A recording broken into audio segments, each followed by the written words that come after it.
Hi guys, we're on day 7 of our Unit 1 geometry notes, rays and angles. So let's try the warm-up. It says given H is the midpoint of FC, and that's huge. What you have to know is how to mark the picture so you can answer the questions correctly. So if H is the midpoint of FC, so I'm going to find H. I like to circle midpoints. And then I also like to go ahead and, because it's in the middle of FC, that means that this segment.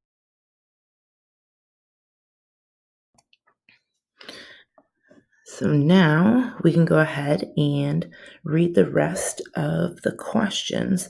The first one is all finished. Name a line. Well, lines have arrows, and I automatically see actually a couple lines on here. I'm going to go ahead and name this line right here that has the arrows on it.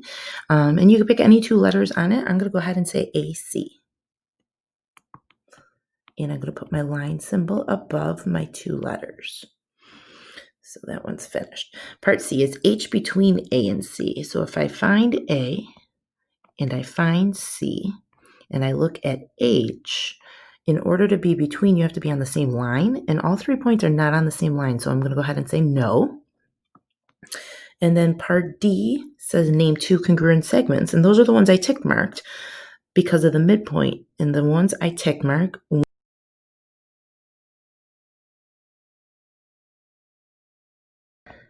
the other one is HC. Okay. Going on.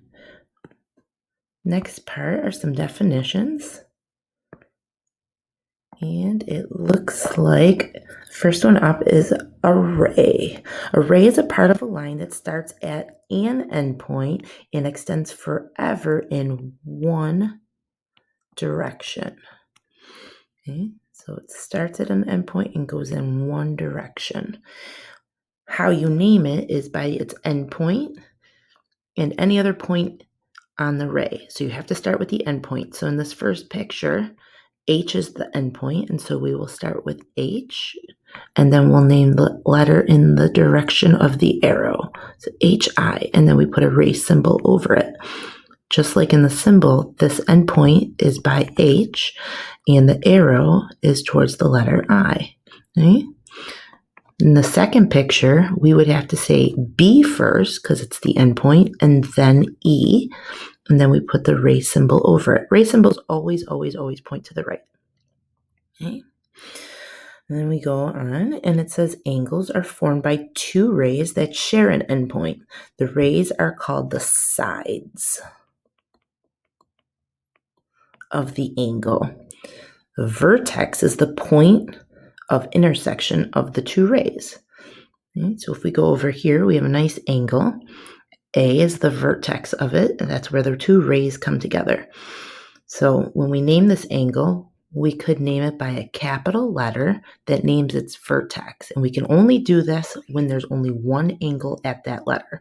So we only have one angle in this picture, and so we could go ahead and name this angle A. Notice we use the angle symbol in front of the letters. We could also use a lowercase letter or number placed inside the angle. This one doesn't have a number, but it has a lowercase letter. And so we could also name this angle N. A third way is by 3 capital letters with the vertex letter always being in the middle.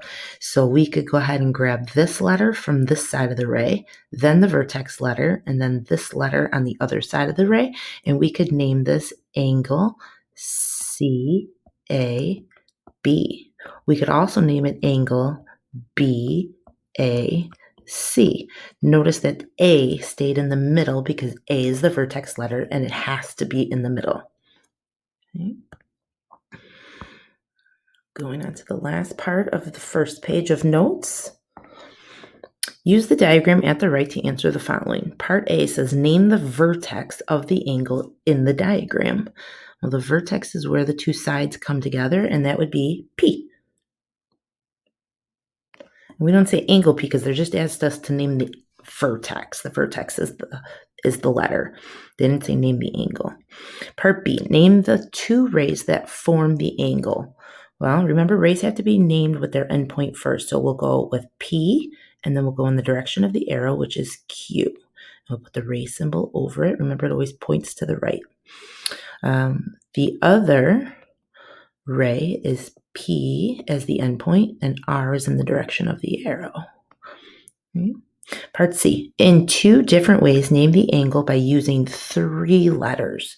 So we could name an angle Q, P, R. Remember that P had to be the middle letter because it's the vertex. Or we could also name it angle R, P, Q. Now again, P stayed in the middle, but the first letter and the third letter flipped. Part D, name a point that is in the interior of the angle. Interior means inside. So if I look inside that angle, I see S. Okay. We'll see you on the back side of these notes.